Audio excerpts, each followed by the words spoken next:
Innal hamdalillah nahmadullah wa nasta'inuhu wa nastaghfiruh wa na'udzu billahi min shururi anfusina wa min sayyiati a'malina.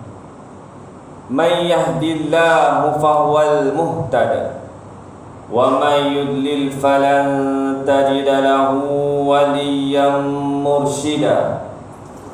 Ashhadu an la ilaha illallah wahdahu la syarika lah wa ashhadu anna Muhammadan abduhu wa rasuluh. Allahumma salli ala sayyidina Muhammad wa ala alihi wa sahbihi wa sallim tasliman katsira. Amma ba'd, faya ibadallah, ittaqullaha haqqa tuqatih wa la tamutunna illa wa antum muslimun. Ikhwanul muslimin, saya menyeru kepada diri saya dan juga sidang hadirin yang dirahmati Allah Subhanahu wa taala sekalian. Marilah kita sama-sama melaksanakan perintah Allah Subhanahu wa taala. Marilah kita sama-sama bertakwa kepada Allah Subhanahu wa taala dengan melaksanakan segala titah perintah Allah Subhanahu wa taala dan meninggalkan larangan Allah Subhanahu wa taala. Mudah-mudahan kita menjadi hamba Allah Subhanahu wa taala yang berjaya di dunia dan berjaya di akhirat insya-Allah.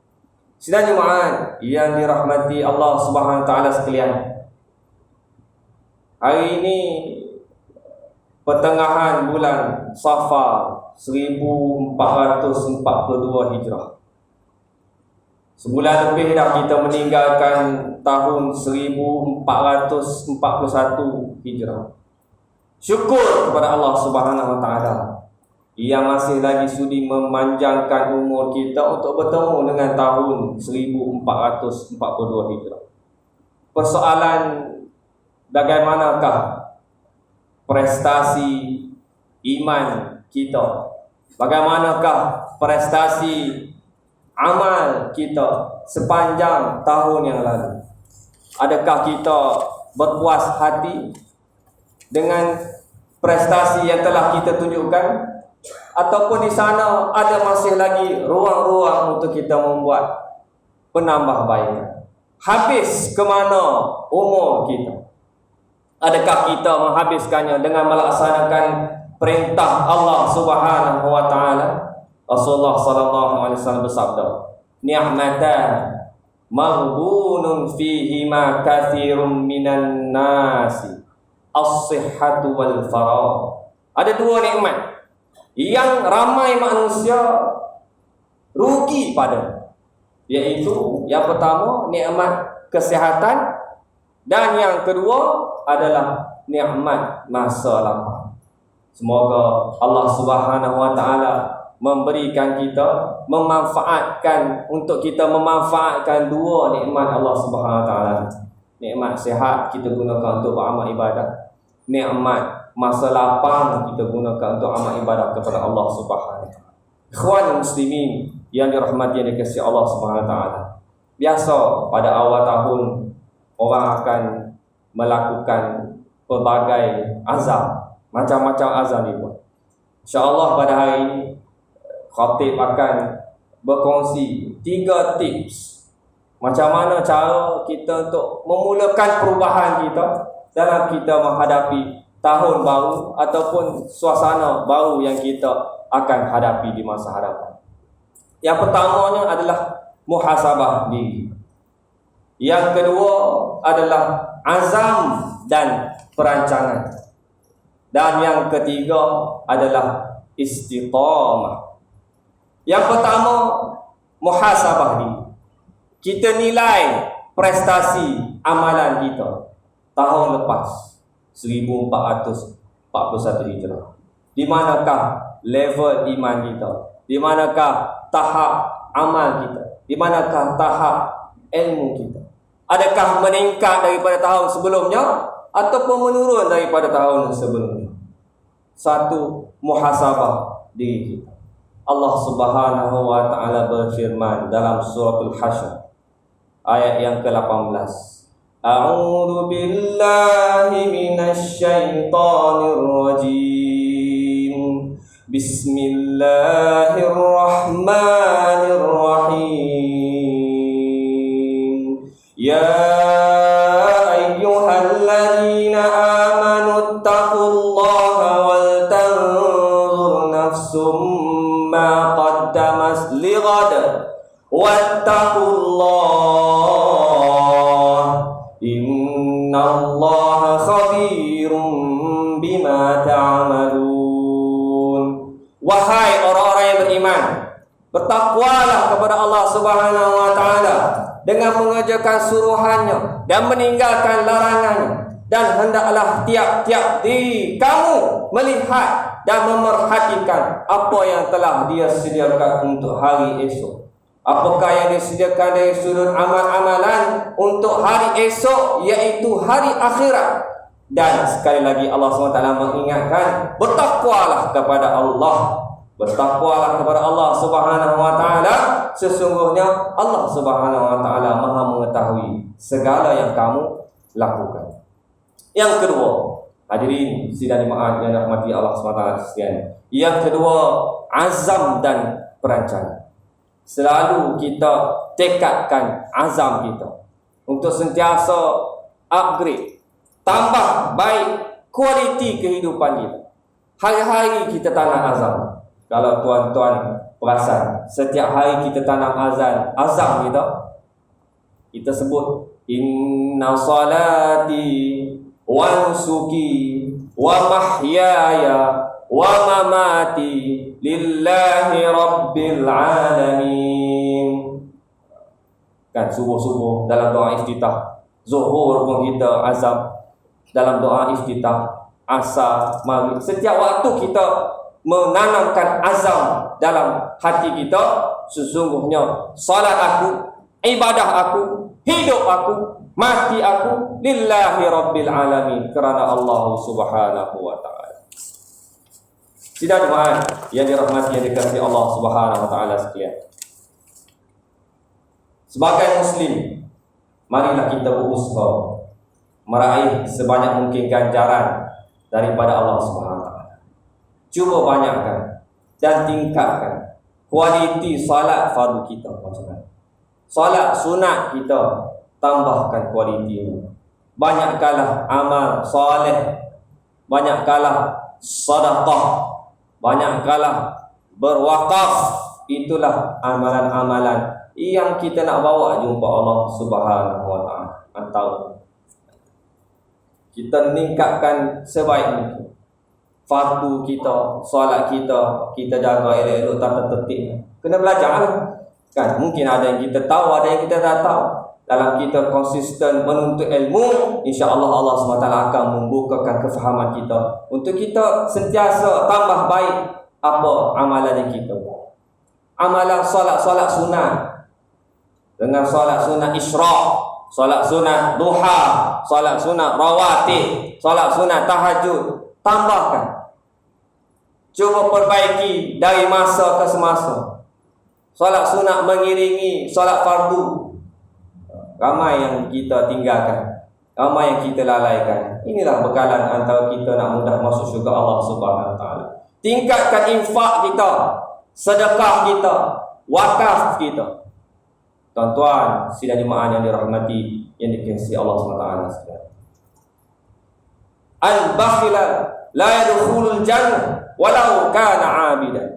Orang bakhil tidak akan masuk syurga walaupun dia rajin ibadah. Ada manusia yang rajin beribadah kepada Allah Subhanahu wa taala tapi kedekut.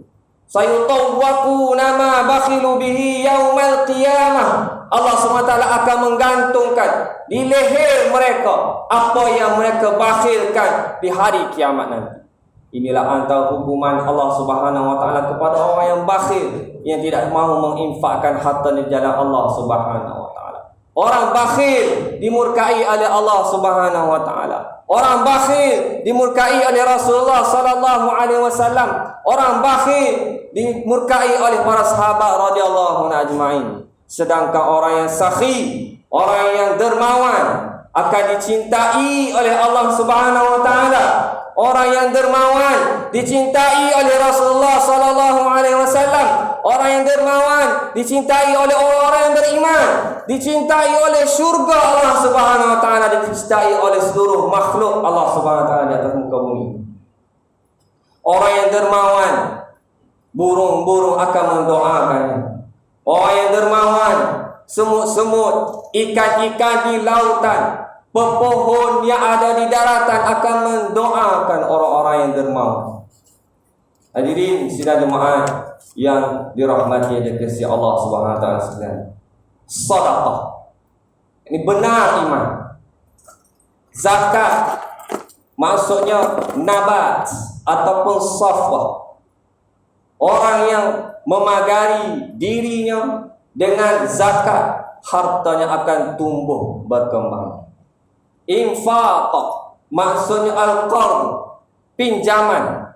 Allah Subhanahu wa taala menggunakan bahasa pinjam, padahal harta itu, harta yang kita miliki hakikatnya adalah milik Allah Subhanahu wa taala. Anytime, bila-bila masa Allah Subhanahu wa taala boleh ambil daripada kita, tetapi merupakan bahasa rahmat daripada Allah Subhanahu wa taala.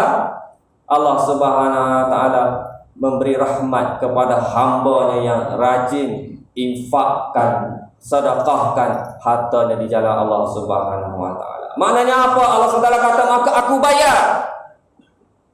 Allahu akbar.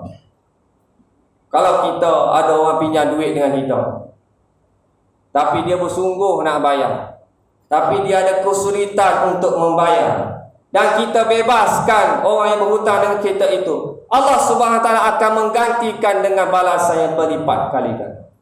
Ikhwan muslimin yang dirahmati dan dikasihi Allah Subhanahu wa taala sekalian. As-sidqu, sadaqah, benar. Sedekah, perkataan sedekah berasal daripada as-sidqu. Sadaqah, yakni benar. Orang yang sedekah membenarkan iman. Orang yang sedekah imannya tidak main-main. Orang yang sedekah benar-benar beriman kepada Allah Subhanahu wa taala.